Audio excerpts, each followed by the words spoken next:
हाँ मम्मी जी प्रणाम। क्या कर रही हो?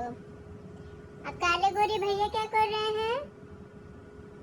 अच्छा तूने मस्ती सूझ रही है मम्मी।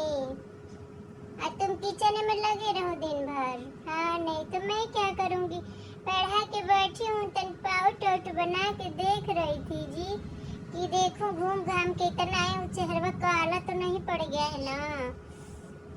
अरे मैंने धूप में इतना घूमे हैं तो चेहरा पे फर्क तो पड़बे करेगा ना मम्मी जी। अरे मम्मी वो गाँव है ना।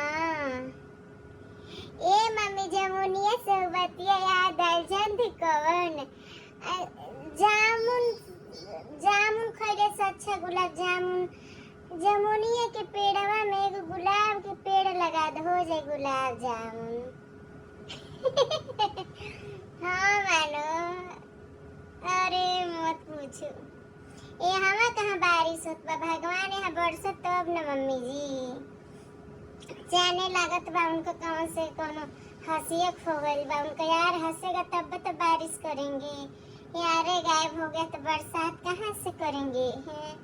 जब यार हंसेगा तब भगवान बारिश करेंगे। अरे यही पे तो लोग गाना बनाए हैं समझी, और नहीं तो। अरे गाना का कोनो भरोसा है, कौन ऊपर तो कोनो चीज बन जाए। हेला देख नाक में नथुनी पहन ले बैठी, तो इसी पे भी बन जाए, नथुनिया पे गोली मारे तो कोनो बत्ती पे बोल जाए। हाँ सत बैठे ते हो बन जाए, हाँ सीधी हल सिरिंग किया के। तब का बतिया हमार बतिया ले भइबे करेला। तब तो तन छुटकारो लागे ला, जान लियो। अच्छा चलो ठीक बा, तन